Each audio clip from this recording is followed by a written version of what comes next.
You've got some nerve, drinking my husband's water. Just 1 week after I secretly entered my husband's company under a false identity, I was slapped across the face by his secretary during lunch break simply for picking up his tumbler. What she did not know was that I was the true owner of Mirai Electronics, and the man she was desperately trying to seduce was, in fact, my husband. It was time to put everything back where it belonged. I would make her regret it until she cried tears of blood. So now, let me begin my story. I entered my husband's company in disguise. During lunch break, I absent-mindedly took a sip of water from his tumbler. Immediately, the female secretary rushed over. "What gives you the right to drink my man's water without permission?" The moment she said that, my husband's face went pale. This company was the crystallization of my father's lifelong devotion. He started with a tiny electronic parts assembly workshop hidden deep inside a narrow, winding alley. Through sweat, tears, and even blood, he worked relentlessly until he built it into a major technology conglomerate with a market value nearing 1 trillion yen. The day my father died, that enormous fortune, and the fate of thousands of employees, fell heavily onto my shoulders. For a sheltered daughter like me, someone raised among books, afternoon tea, and my family's absolute protection, it was a burden far too heavy to bear. That was when Tanaka Kenta appeared, like a harbor I could rely on. He was a young businessman from an ordinary family, eloquent and smooth, and he seemed to deeply understand the burden I was carrying. Amid the admiring eyes of everyone around us, we got married. I handed over the company, everything my father had poured his life into, to my husband like a precious gift, gladly stepping back to become a devoted wife. Every day, in our large mansion in Azabu, I cared for him wholeheartedly, from his appearance to every meal he ate. I believed my sincerity would be repaid with a peaceful home and a husband fully devoted to both our family and my family's business. I gave him full authority over all decisions at the company, while I kept only the formal title of largest shareholder on paper. But life never unfolds the way people hope, and human greed has no end. After 3 years, Kenta's business trips became more and more frequent. There were nights when he came home smelling of unfamiliar perfume and alcohol, even as the company's profits steadily increased. His gentle words disappeared. He began using work stress as an excuse to avoid family dinners, growing irritable and short-tempered. A wife's intuition began warning me that something was terribly wrong. People say husband and wife are one body, but when a wife begins to see signs of suspicion in her husband, she cannot simply keep her eyes shut and pretend not to notice. I decided I would no longer sit at home waiting for his lies. Relying on my long-standing relationship with the head of HR, someone who had worked for my father since he was still alive, I prepared a fake resume and applied to my own company under the identity of a very ordinary new employee in the administrative department. I wanted to see with my own eyes how my husband was running the company, how he treated the employees, and what kind of man he really was when I was not around to see him.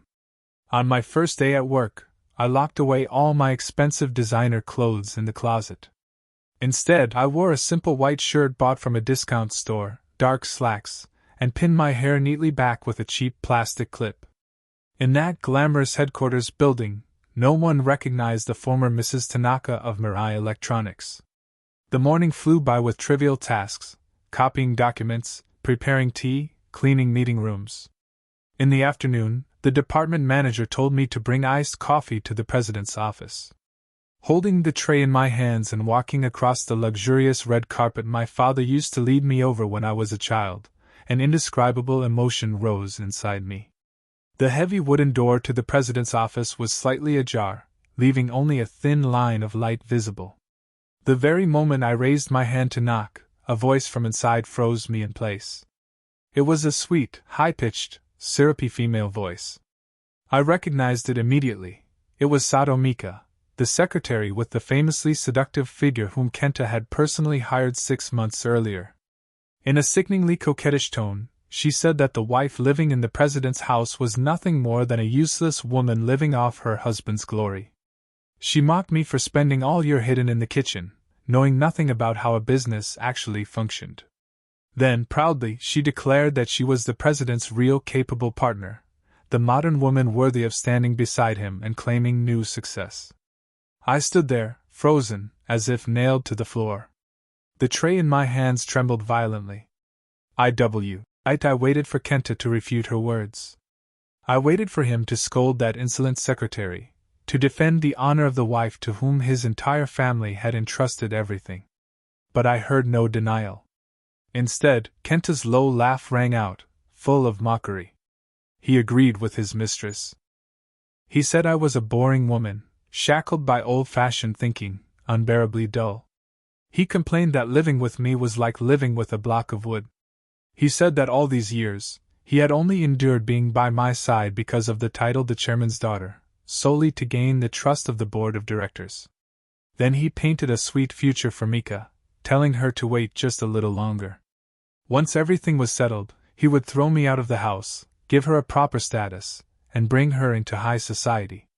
The iced coffee on my tray shook violently, and a few drops splashed onto the back of my hand. The cold seeped into my bones and spread through my entire body. Every word spoken by the two people in that room became like sharp fangs, tearing apart my foolish trust and devotion of the past 3 years. So that was all my sincerity had been to them, nothing but an obstacle to be removed. I took a deep breath and forced the bitter lump in my throat down into the depths of my chest. I would not let myself cry. Not now. Not in front of people who had cast aside both love and basic decency. I would not scream and sob like a helpless child. On the contrary, the pain made my mind strangely, frighteningly clear. I extended my ice-cold hand and forcefully pushed the heavy wooden door open. The door burst inward with a dull thud that echoed through the vast office. The two people inside sprang apart like thieves caught red-handed. Kenta had been stroking Mika's hair. At the sound, he jerked his hand back and awkwardly fiddled with his expensive suit jacket as if to cover his embarrassment. Mika shot up from the sofa, her carefully made-up face filled with horror. But within seconds, the moment she saw the administrative department ID on my chest, her arrogance returned. She glared at me as if her eyes were shooting fire. I walked in without showing the slightest emotion on my face. Keeping my gaze deliberately lowered to the luxurious carpet beneath my feet, I played the role of a timid new employee, terrified before her superiors. I approached the large desk and gently placed the iced coffee onto the coaster. Mika cleared her throat, stepped forward, and slapped her hand down hard on the president's desk. In the most overbearing tone imaginable, she began laying into me, "Is this how the administrative department works? Don't you even know how to knock before entering the president's office? Don't you have eyes? Can't you see what the president is doing?" She pointed at my clothes, scolding me for looking shabby and uncouth, saying that someone dressed like me was tainting the president's luxurious workspace. She even threatened to report my rude behavior to HR so my wages would be docked. I simply lowered my head, said "I'm sorry," and stepped back like an employee being scolded. Then, at the exact moment she lifted her finger to point directly at my face, the crystal chandelier above reflected off the ring finger of her left hand, and the light struck my eyes. I raised my head and looked carefully. My feet felt rooted to the carpet. I could not move.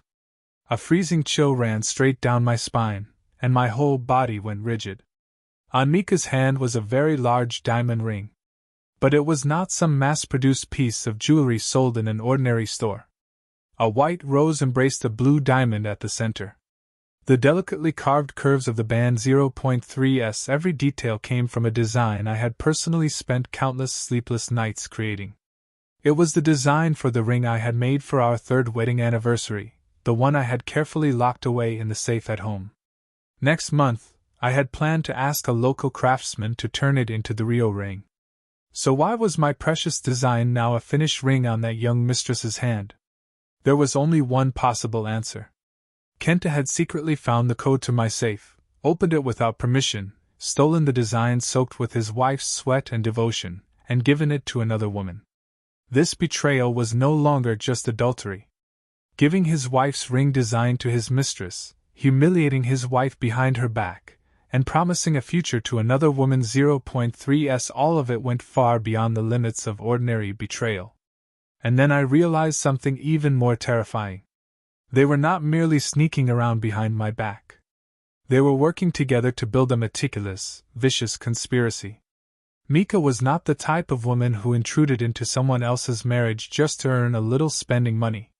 She was the kind of ambitious woman who was simply waiting for the day she could kick out the legal wife and take everything for herself. And Kenta, blinded by wealth, was plotting with his mistress to seize the entire Mirai Electronics Group, the empire my father had built with blood and tears. I turned around and walked out of the room. I closed the door as gently as I could. As I walked down the empty hallway, the sharp click of my heels echoed across the cold stone floor. The fury that had flared up at first had completely vanished. In its place was a terrifying calmness, a cold and ruthless clarity. My enemies had revealed their true faces in the most despicable way possible. I could no longer continue being an obedient, long-suffering wife like a lifeless doll. My father's legacy, no matter the cost, I had to protect it with my own hands until the very end. I would make them understand that the chairman's daughter was not some weak woman they could trample on however they pleased. This war of honor officially began the moment that heavy wooden door closed. Lunch hour at Mirai Electronics headquarters was the busiest time of the day. The vast cafeteria on the 6th floor was clearly divided into two separate sections, perfectly reflecting the company's internal power structure. One side was filled with long rows of tables and chairs for hundreds of ordinary employees dining together. The other was a luxurious area with premium leather sofas and warm lighting, reserved exclusively for managers at department head level and above. It was the place where the company's hierarchy was displayed most openly. Holding my plain tray, I walked between the rows of lively tables filled with chatter and laughter. My gaze was not on my own meal, but fixed on the area with the leather sofas. Mika was sitting there. She sat with her legs crossed arrogantly like a queen, while several department heads hovered around her in flattery, one serving her food, one pouring her water, another eagerly attending to her. On the elegant glass table in front of her sat a matte black tumbler, finely engraved with my husband's initials. The moment I saw that tumbler, something deep inside me began to boil. It was the very tumbler I had specially commissioned from a foreign craftsman, requesting Kenta's initials to be engraved on it. I had prepared it for him to carry to work every day. And now, that secretary was shamelessly displaying the president's precious personal item on her own table in front of countless subordinates. It was a brazen, disgusting declaration of ownership. They were no longer afraid of anything. They were flaunting their filthy relationship in broad daylight. I took a deep breath, forcing my racing heart to slow down. Then I suddenly changed direction and walked straight toward the executive area with deliberate confidence. As I passed Mika's table, I intentionally stopped. The people who had been fawning over her immediately turned their eyes toward me, their faces filled with irritation and contempt. A lowly employee stepping into the VIP section was clearly a violation of the unspoken rules of this place. Calmly, I set my tray down on the empty table beside me and reached for the matte black tumbler. Then I opened the lid and tipped my head back, taking a long drink. There was still warm barley tea inside. The same tea I had gotten up early that morning to brew with my own hands. Its familiar taste spread across my tongue. The air around us instantly froze. It was as if a gust of icy wind had swept through the room. The department heads stared with wide eyes and open mouths, unable to believe the outrageous sight before them. Mika's carefully made-up eyes flew open wide, and her heavily powdered face flushed bright red with rage. Her pride had been trampled without mercy. She shot to her feet and violently knocked my food tray onto the floor. The crash of shattered dishes rang through the vast cafeteria. Rice and food splattered across the tiled floor. Every employee who had been noisily eating lunch turned to look at once. The entire cafeteria fell silent, with only the faint background music still playing. Mika lunged at me like a wild animal, and without the slightest hesitation, slapped me hard across the face. A dry, sharp crack echoed through the room. My left cheek instantly burned. The slap was so hard that my ear rang, and I staggered half a step backward just to keep my balance. The metallic taste of blood rose in my mouth, mixing with the bitterness of barley tea. Mika planted one hand on her hip and pointed the finger wearing that fake diamond ring straight at my face. Then she began screaming the vilest, cruelest insults she could spit out. She called me a filthy little employee who did not know her place, who dared touch something belonging to the president. In front of hundreds of employees, she loudly declared that the water in that tumbler belonged to her husband. That someone as lowly as me was not even worthy of touching so much as a fragment of it. The entire cafeteria held its breath. Not a single person dared step forward to defend me. They only stared, their eyes full of fear and caution toward the department head and the president's young mistress. I straightened up and slowly wiped the blood from the corner of my mouth with the back of my hand. The pain in my skin no longer mattered at all. On the contrary, that violent slap was the perfect spark I had been waiting for all morning. Mika's arrogance and stupidity had reached their peak. And right now, in front of the entire company, she had just dug her own grave with her own hands. The employees unconsciously moved aside, creating a narrow path. All eyes turned toward the elevator. Kenta came hurrying in from the cafeteria entrance. The sound of broken dishes and his mistress's shrill screaming must have echoed all the way down the hall. As the man in charge of the company, he had no choice but to appear, restore order, and preserve the executive team's dignity. At first, Kenta's face was full of irritation. It was the look of a manager whose precious lunch break had been ruined by trouble among subordinates. He strode forward forcefully, pushing through the crowd toward the center of the commotion. His angry gaze swept quickly over the filthy floor covered in spilled food and soup. But the instant his eyes landed on the figure of the woman standing upright, one hand pressed against her reddened cheek, Kenta stopped dead in his tracks, as if he had just stepped on a landmine. The blood drained from his handsome face in an instant. He went white, pale as a corpse. His pupils shrank to tiny pinpoints, locked onto my expressionless face. The dignified bearing of the president froze at once, like a stone statue in the middle of the hall. His hands, hanging at his sides, began to tremble violently, his fingers twitching as though being crushed by overwhelming fear. But Mika, blinded by power, failed to notice the terrifying change on the face of the man she was obsessed with. Seeing her powerful backer arrive only emboldened her further, and she continued playing the perfect victim. She rushed over, clung tightly to Kenta's arm, pressed her chest against his shoulder, and spoke in a sugary voice. Pointing at me, she shrieked that he should call security immediately, and have this crazy woman thrown out of the building. She wailed that I had damaged her honor in front of everyone, that I was some nobody trying to get attention by daring to touch the president's personal property. But Kenta did not listen to his mistress. He gave no answer and showed not the slightest intention of defending her. It was as if death itself had wrapped its hand around his throat. His mouth opened and closed like a fish dragged out of water, yet he could not force out a single proper word to control the situation. His eyes were full of horror and confusion, fixed only on me. Because he knew exactly who the woman standing before him was. The woman in the simple white shirt, the one who had just been slapped across the face by his own mistress in the middle of the cafeteria, was not some nameless employee from the administrative department.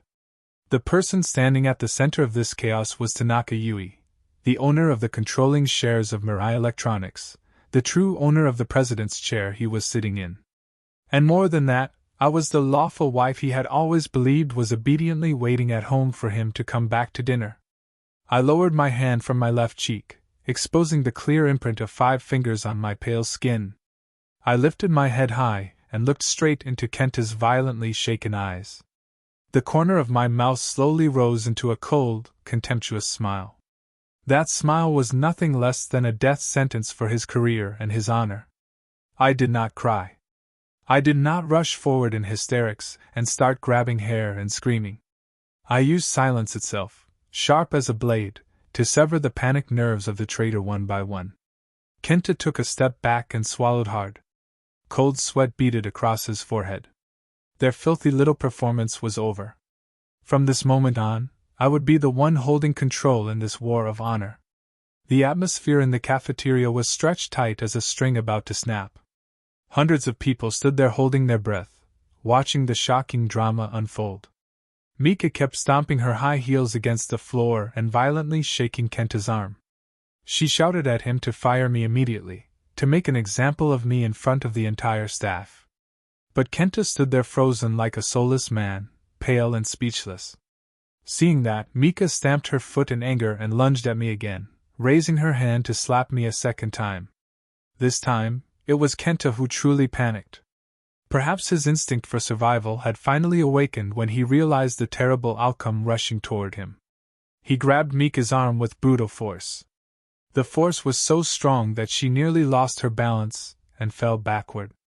Mika stared at him in disbelief and screamed, asking why he was stopping her from teaching this insolent little girl a lesson. Her bottomless, foolish arrogance turned her into the worst actress in a cheap farce, making herself a laughingstock in front of everyone. I raised a hand, tucked a loose strand of hair behind my ear, straightened my back, and lifted my voice. Every word I spoke was slow, clear, and carried through the cafeteria so that not one of the hundreds of employees there could miss a single syllable. I looked straight at Mika and coldly pointed out that the phrase, "my husband," she had just arrogantly shouted in front of everyone was far too premature, and utterly ridiculous. With a resolve as hard as steel, I said, "The lawful wife of President Tanaka Kenta, the only woman whose name appears on the marriage certificate issued by the state, and the daughter-in-law officially recognized by the Tanaka family, is not you. At the end of the day, you are nothing more than a shameless third party who came to destroy someone else's home. So what legal standing do you have to stand here and demand that an employee be fired? What authority do you have to behave as though the entire Mirai Electronics Group were your family's private property?" The crowd of employees erupted at once. Whispers spread everywhere like a kicked-open hornet's nest. What I had just revealed was beyond anything ordinary employees could have imagined. The looks that had once held sympathy for me now shifted into curiosity, contempt, and ridicule, all aimed at Mika. The title of the future president's wife, that she had spent so much money and effort building for herself, shattered into pieces in an instant. Those shattered pieces became fragments of humiliation, tearing apart her dignity in front of everyone. Kenta was so terrified his teeth began chattering. He could no longer look me in the eye.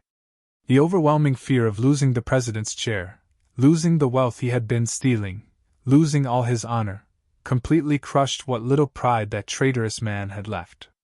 Mika struggled and cried, demanding that Kenta explain himself. But Kenta only clamped down on her wrists like an iron vice and dragged her out of the cafeteria. As I watched the miserable, shattered backs of the two traitors fleeing like criminals running from a fire that had consumed everything, I merely brushed a speck of dirt from the sleeve of my white shirt. My first counterattack had succeeded perfectly. Their false pride had been crushed beneath everyone's feet in front of the whole company. But deep down, I knew this was only the overture. This much humiliation was still far too light, nowhere near enough to make them pay for the way they had been trying, day after day, to destroy the life's work my father had built with blood and sweat. Under the stunned eyes of the crowd, I walked away with steady, resolute steps, already beginning to prepare the next legal net in my mind. Even after the panicked figures of Kenta and Mika disappeared behind the elevator doors, the cafeteria had not recovered from the shock. Kimura, the head of the administrative department, quickly pushed through the crowd, took my hand, and pulled me toward a corner near the emergency stairwell. Ms. Kimura was a middle-aged woman who had stood beside my father since the earliest days of building the company. She had a gentle nature, always valued harmony, and wanted to avoid internal conflicts at all costs.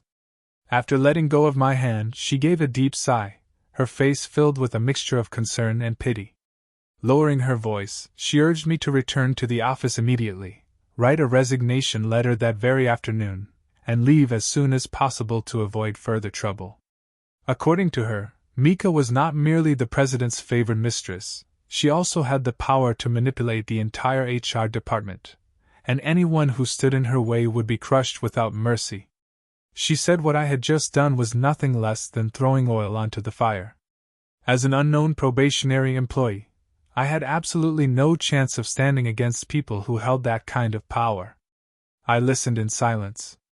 I understood her sincere concern, but she had no idea who the small woman standing before her truly was, or what kind of iron will she had inherited.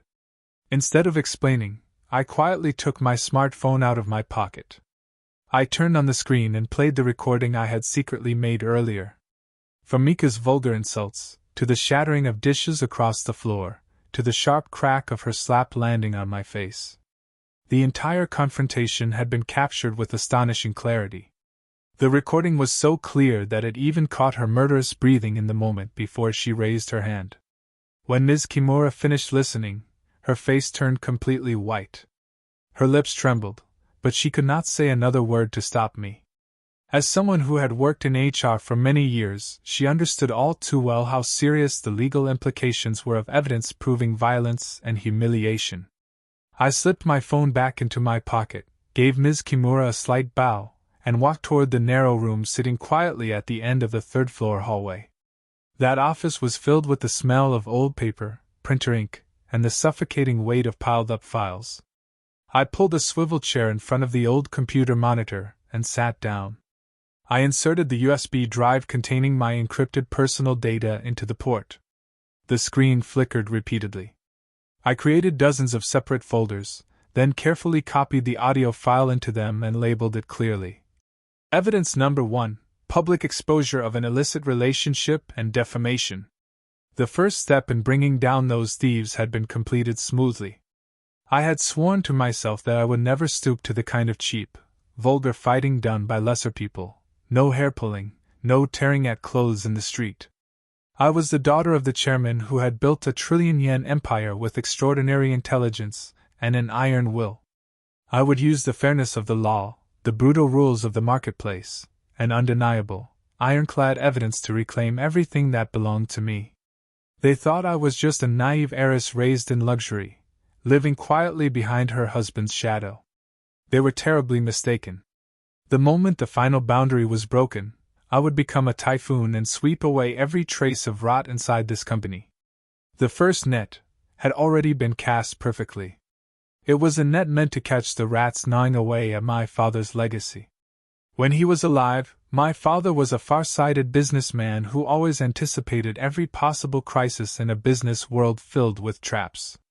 Before he fell ill, he quietly called me into his study and secretly handed over the company's highest-level system administrator account. It was an encrypted digital backdoor, so sophisticated that even the company's current chief information officer could never have imagined it existed. That top-level access allowed me to view and extract every piece of data in Mirai Electronics, from internal emails to accounting ledgers, without leaving a single electronic trace. Late that afternoon, when the administrative office had emptied out, I sat alone in a dark corner of the room. I connected the authentication device to the computer and entered a complex 64-character password. The screen immediately shifted into a silent administrator interface, black in the background with glowing green text. The search function activated. I began combing through every email record, internal messenger log, and expense approval system from the 3 years since Kenta took control. The numbers and documents appearing on the screen twisted my stomach with nausea. Human greed was crueler than any weapon. I downloaded every receipt for presidential suites in 5-star hotels across the city center.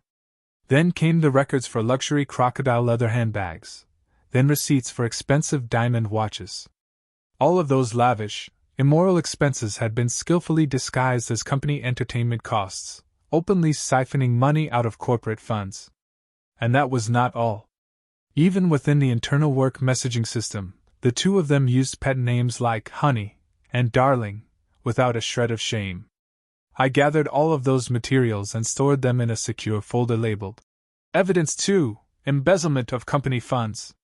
But the rot did not stop at using company money to support a mistress. I dug deeper into the money flow of the group's joint investment projects. Tens of billions of yen from Mirai Electronics had been transferred under the name of brand promotion contracts, signed directly by Kenta, to 3 personal media companies that had only just been established.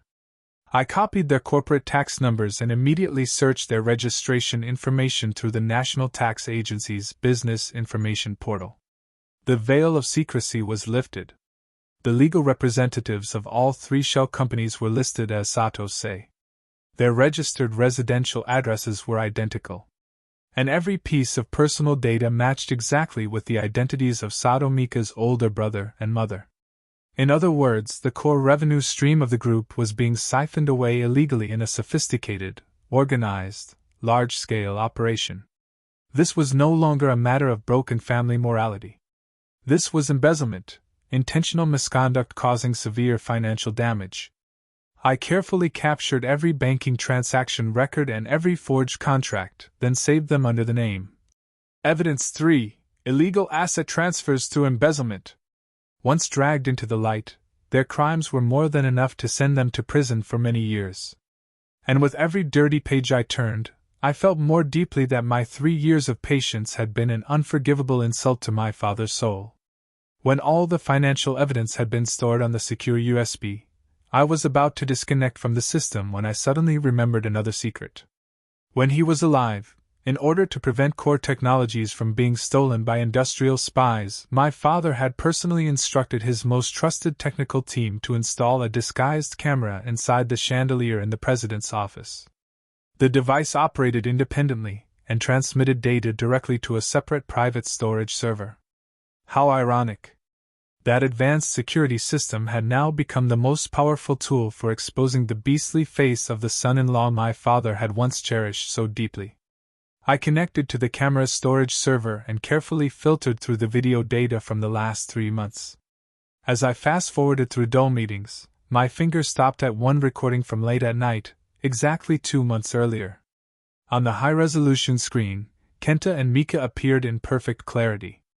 Inside that sacred office, on the multi-million-yen leather sofa, they were embracing and entwining themselves around each other. The audio was recorded with chilling clarity. As she stroked Kenta's chest, Mika whined in a sugary voice, urging him to throw out the wife waiting at home and officially bring her in instead.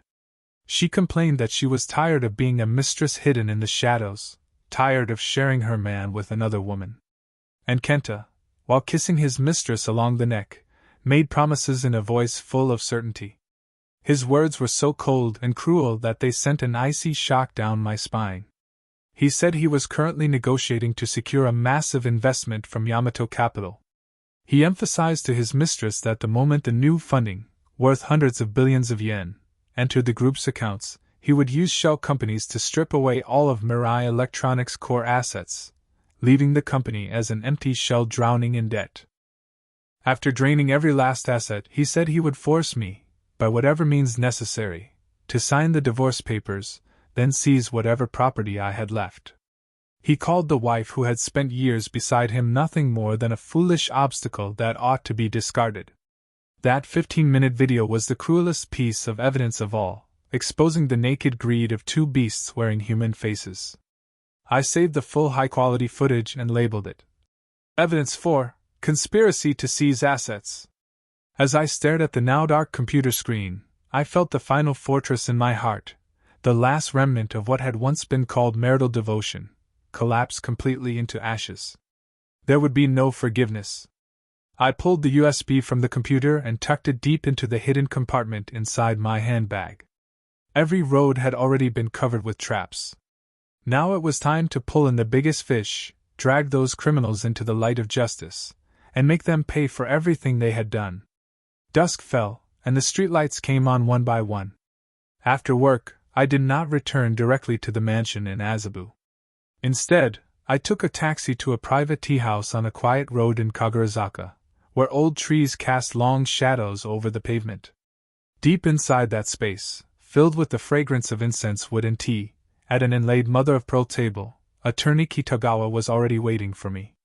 Mr. Kitagawa was not only a veteran lawyer with deep experience in the financial world, he was also a friend who had stood beside my father since the earliest difficult days of building his business. He was now the head of Mirai Electronics' independent legal team, responsible for the legality and transparency of the entire group. I entered the private room, bowed to the lawyer I had always respected, and placed the USB drive on the table. In a low but steady voice, I summarized the horrifying events of that afternoon and asked him to personally review the financial evidence and surveillance footage on his laptop. The old lawyer's calm, seasoned expression quickly transformed into fierce anger as he examined the details of the cleverly diverted money, especially Kenta's dark ambitions revealed in the video. He slammed his gnarled hand down hard on the table in fury. Only then did he truly realize that Kenta was an ungrateful traitor, no better than a beast biting off the very leg that had fed it. I poured him a cup of hot tea and offered it with both hands, maintaining my firm composure and absolute calm. Then I laid out a clear battle plan, one that allowed for no compromise. First objective: drive Kenta out of Mirai Electronics without giving him any chance to resist, and force him to compensate for every loss. Second objective: restore my lawful status as the controlling shareholder and reclaim full control of the group before the fundraising deal was completed. Final objective: complete the criminal case file, drag Mika and every accomplice connected to the shell company network into court, and make them pay for their crimes. Attorney Kitagawa agreed immediately and without hesitation. In his eyes appeared that familiar emotion I had seen since childhood. He promised that he would stay at the office through the night to personally draft a unilateral divorce petition with the harshest possible terms, and at the same time immediately submit a confidential report to the supervisory committee requesting an asset freeze. In the end, we agreed that the decisive blow would be struck at the emergency board meeting called for early the next morning. I thanked Attorney Kitagawa and left the tea house with the mindset of a female warrior marching into the harshest battlefield of her life. When the clock struck 10 that night, the taxi stopped in front of the grand iron gates of the luxurious Azuba mansion. This place had once been the haven of peace I dreamed of. But now, every time I opened the door and stepped inside, I felt as though I were entering a tomb where my radiant youth had been buried, and a chill ran straight down my spine. I crossed the foyer and entered the spacious living room. Kenta was sitting on the expensive sofa. The ashtray on the glass table was overflowing with cigarette butts.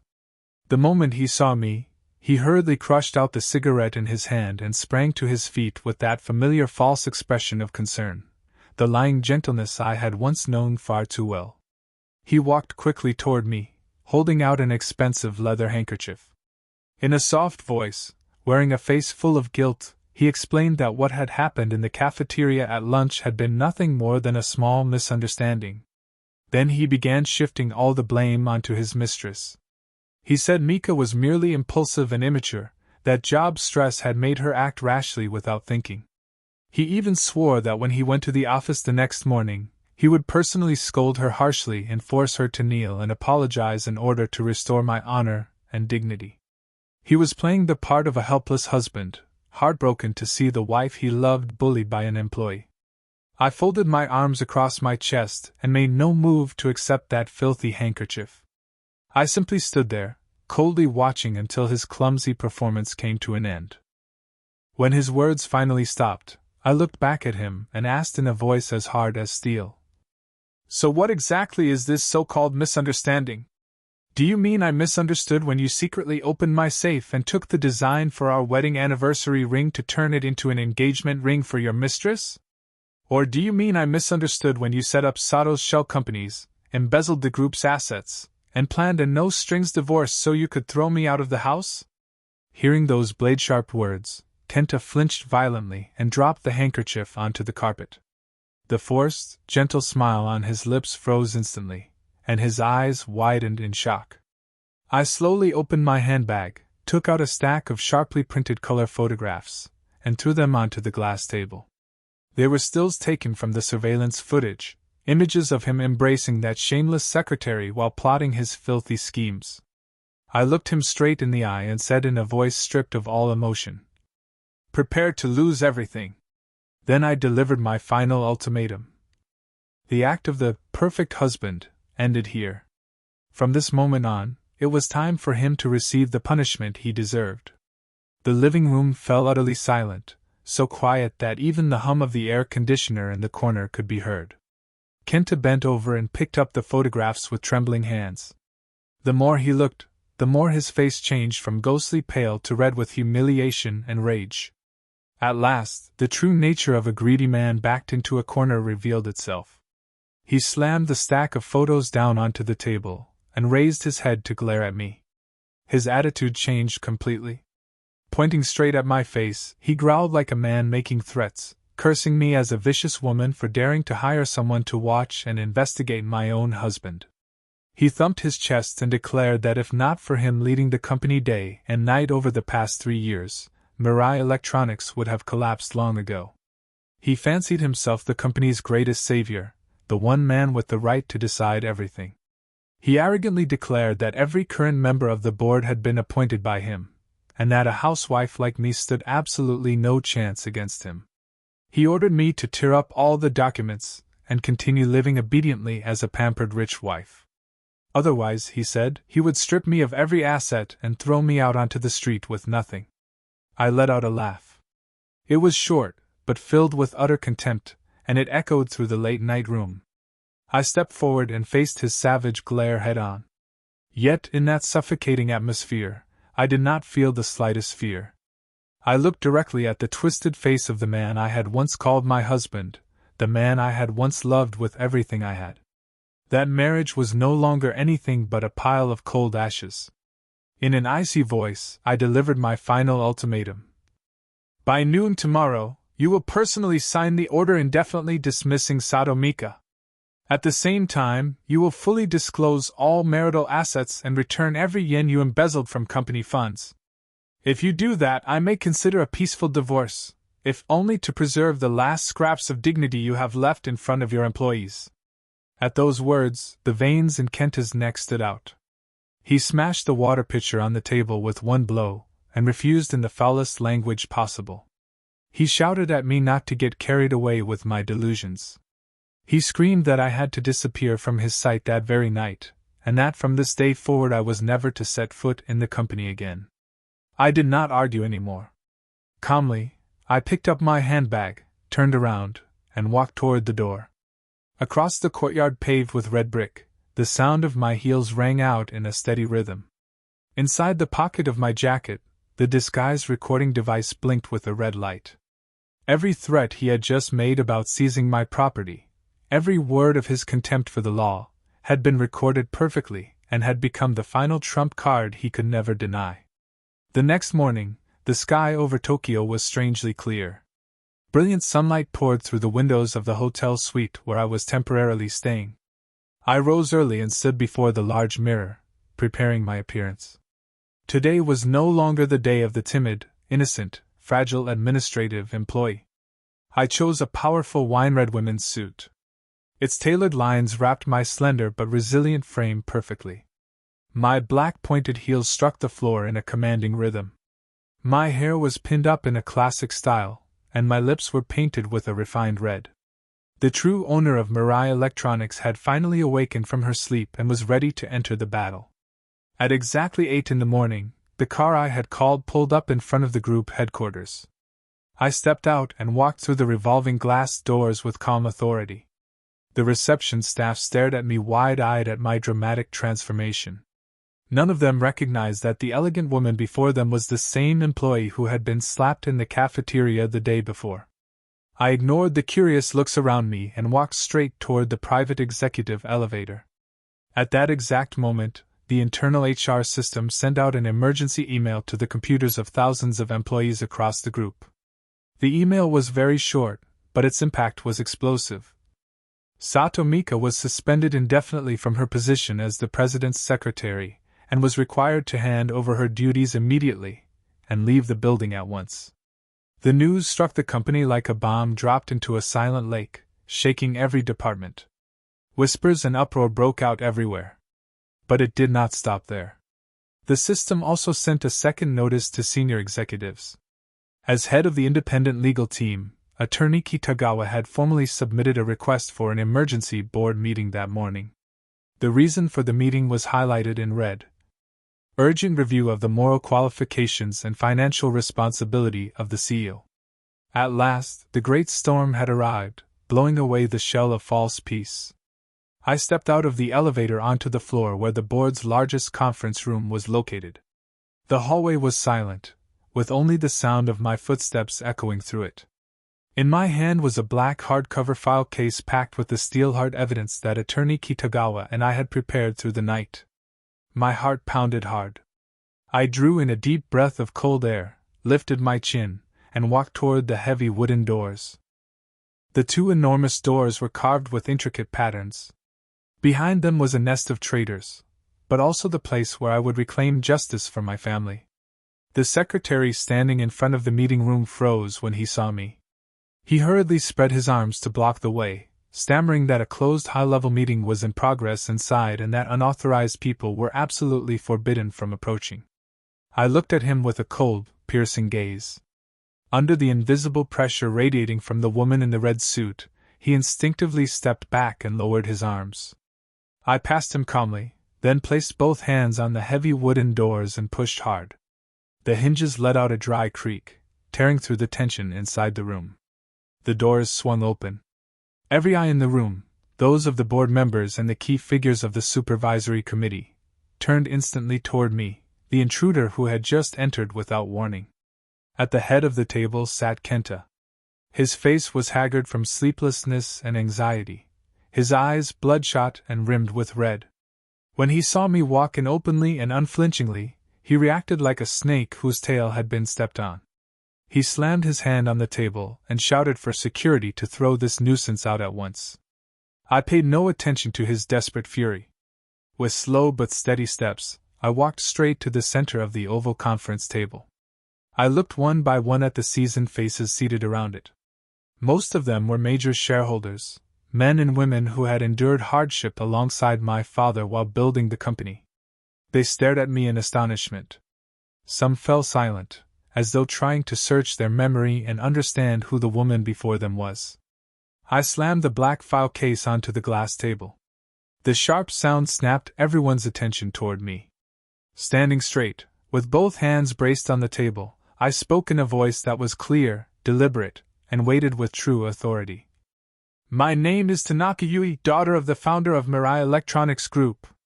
I am also the legal representative holding 51% of the controlling shares, the largest shareholder with the highest voting power.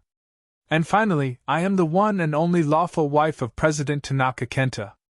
A deathly silence fell over the room. My declaration completely shattered the false facade Kenta had spent 3 years building and officially overturned the board in this war of honor. My sudden appearance and public declaration of identity sent a shockwave through the entire room. Kenta froze as if struck by lightning, grinding his teeth so hard they nearly bled. He opened his mouth to protest, but his throat seized and no words came out. The elder members of the board began murmuring among themselves.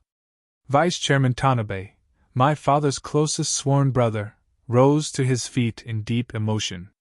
He adjusted his glasses and stared at me. The moment he saw my father's features reflected in my face, his eyes grew red. I did not waste a single second. Opening the black case, I personally handed a copy of the evidence file to every board member. The sound of papers being turned filled the room in a steady rhythm.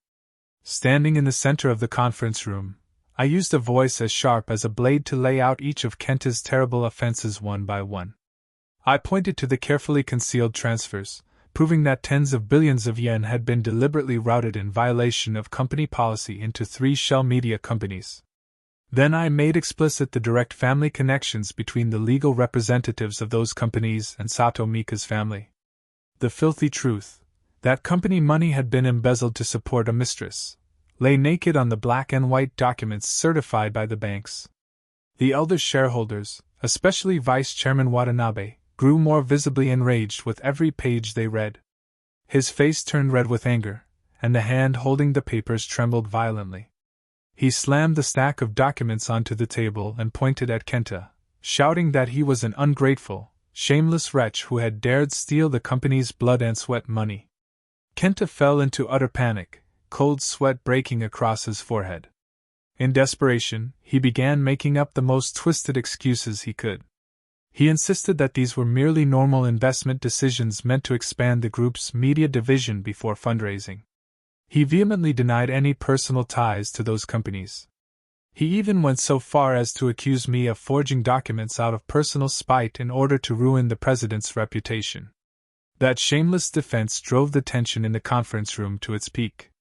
Everyone stared at me, waiting for the final counterattack. But I did not lose my temper over those disgraceful accusations. A drowning man will clutch at anything. I merely smiled coldly, took my phone from my pocket, and slowly walked to the central projector console. I connected the device and projected my phone screen onto the white wall in front of the conference table. The projector's light fell across Kenta's pale, fear-stricken face, creating a scene both cruel and bitter.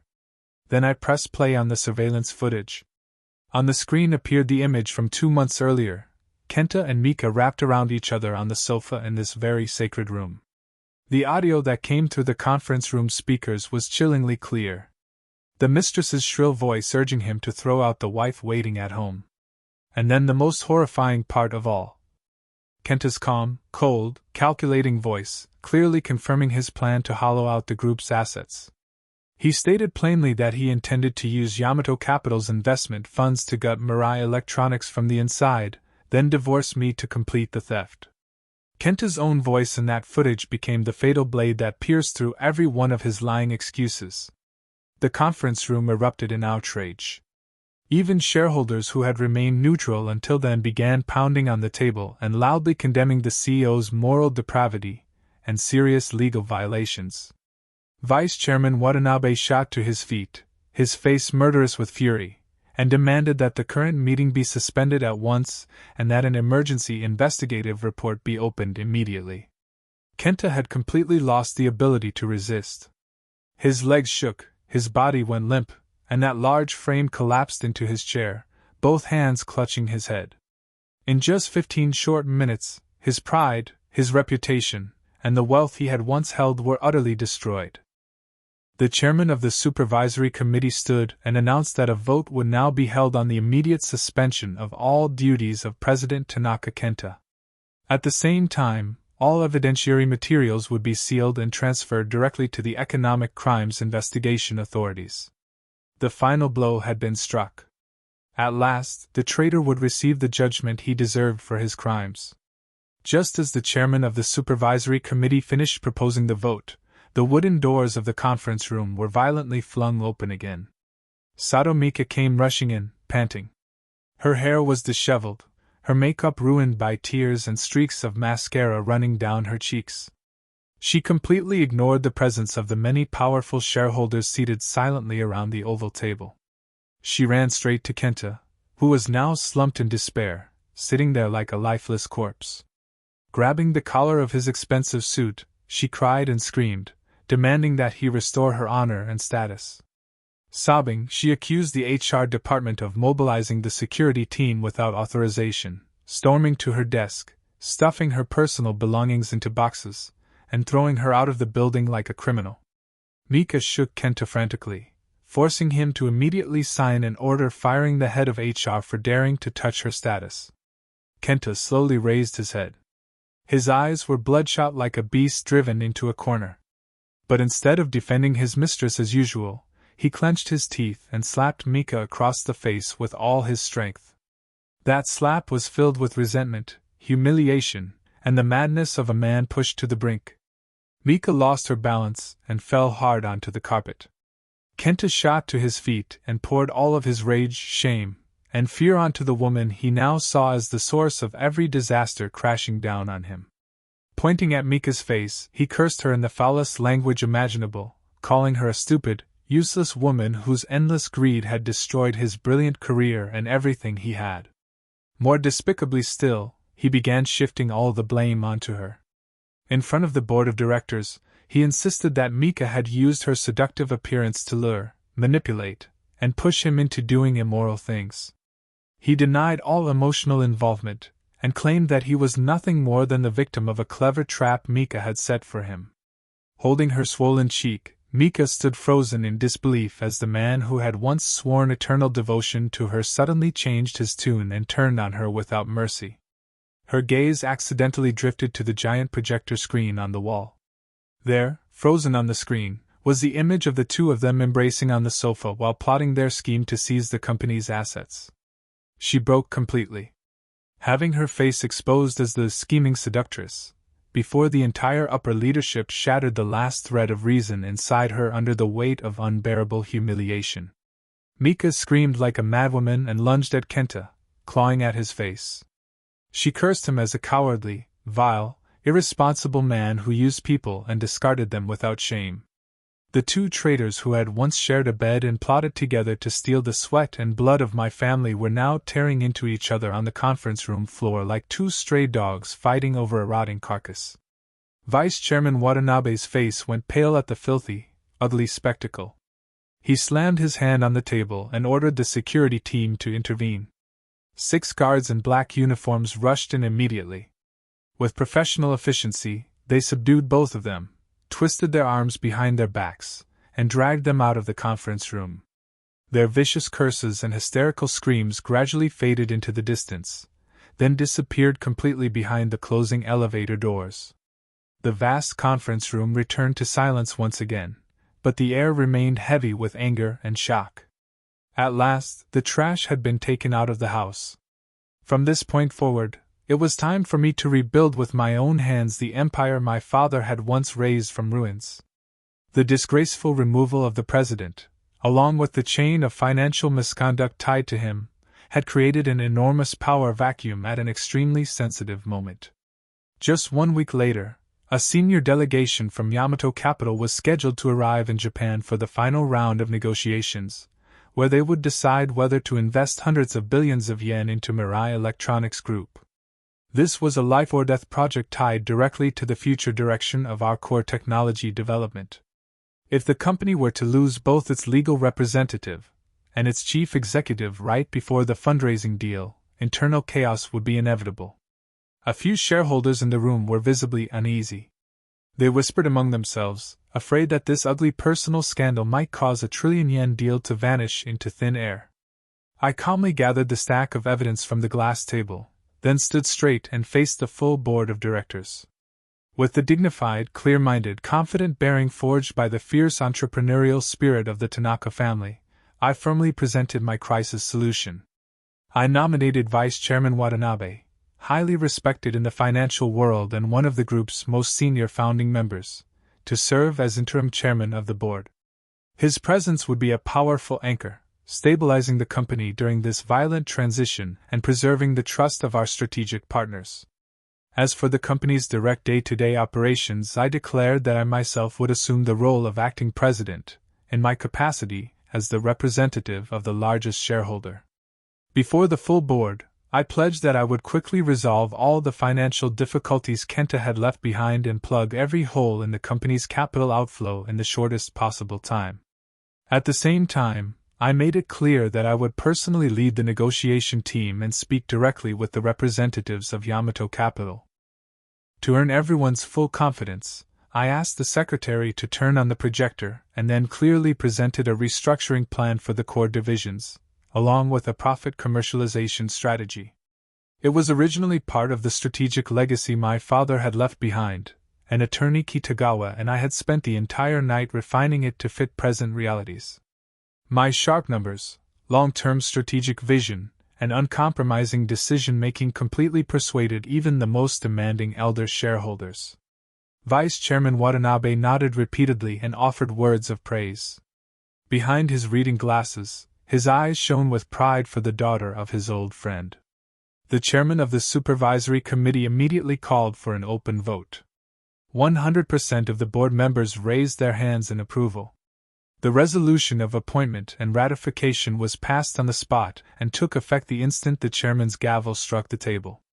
In that moment, Tanaka Yui officially reversed the entire situation. For the sake of honor, and to protect and expand my father's precious legacy, I stepped onto the brutal stage of the business world.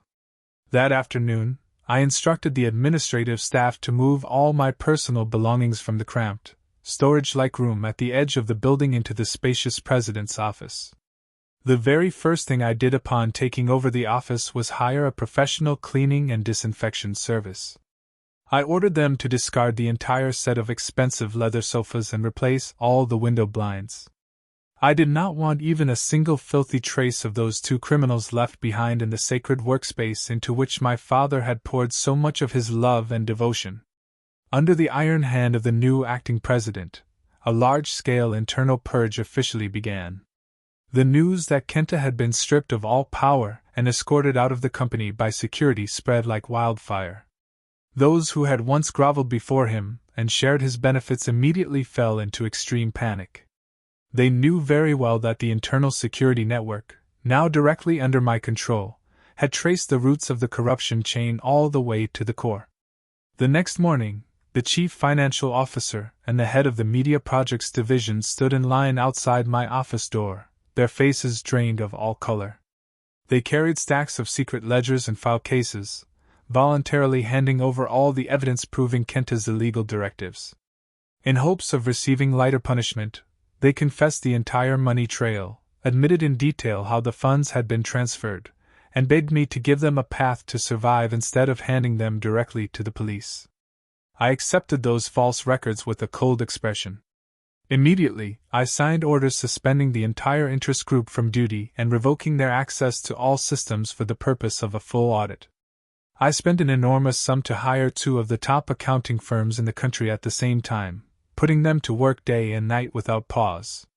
Every small figure from the last 3 years, every suspicious receipt, was carefully reviewed and verified by the experts.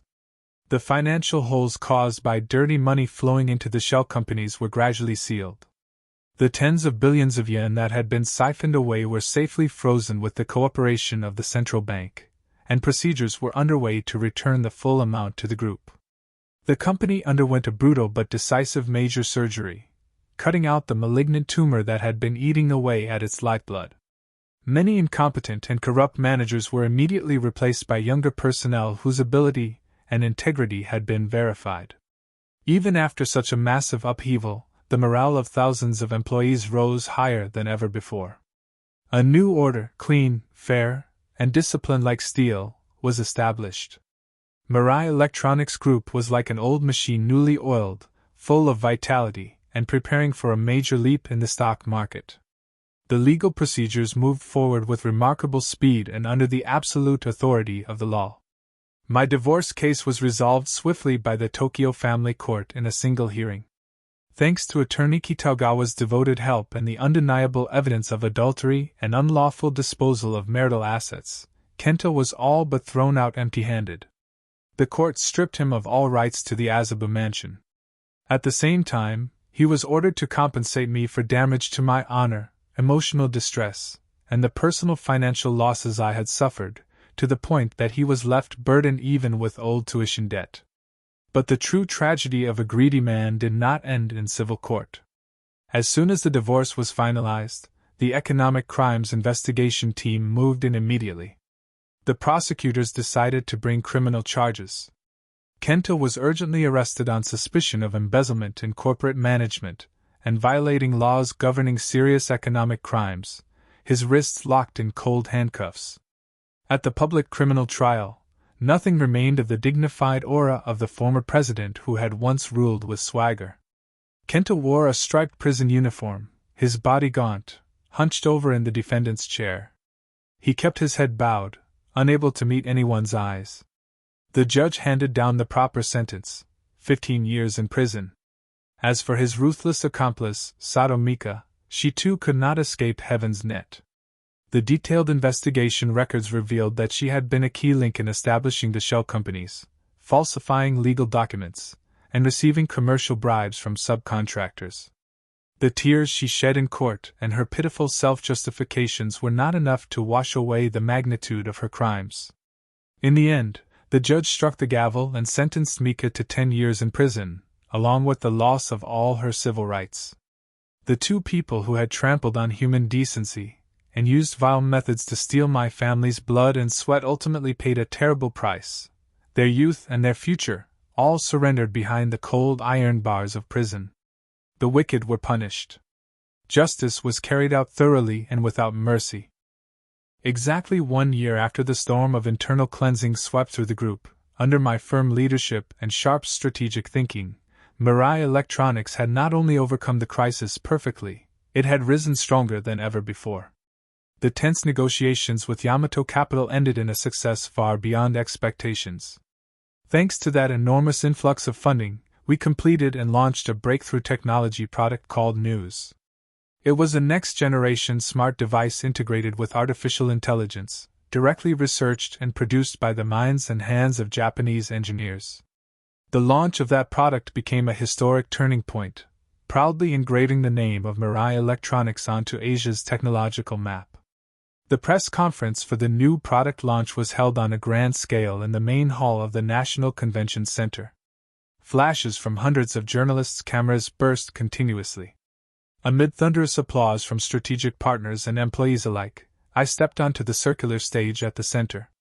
I was dressed in an elegant white suit custom designed for the occasion. With a confident smile, I clearly introduced the outstanding performance of the News device and its real-world applications. The charisma of a true female leader, my calm bearing, and my sharp adaptability erased every malicious doubt about my ability to lead. When the technology presentation ended, a veteran financial journalist bravely stood up and asked about the harsh personal trials I had been forced to endure. In front of hundreds of people waiting for an answer, I faced the past with calm composure. I smiled lightly, looked straight into the camera lens, and said, "I will never be defined or defeated by a failed marriage or a vile betrayal. Hardship and adversity are merely the fire that tempers steel, making a leader's iron will and unwavering resolve even stronger." That night, after the celebration banquet ended, I returned to the office on the top floor of the tower. I stood silently before the floor-to-ceiling windows, took a sip of slightly bitter red wine, and looked out over the dazzling Tokyo night filled with countless lights. The deeper the night grew, the more endless the stream of cars below seemed, like the flow of life itself, never stopping. After so many twists and turns, after so much pain, I suddenly understood a profound truth. The strongest and safest support a woman can have in this society does not lie in a man's fragile vows of love, nor in a thin marriage certificate. The most powerful weapon for protecting oneself is economic independence, sharp intelligence, and the ability to rise proudly from the ashes and build a glorious empire with one's own hands.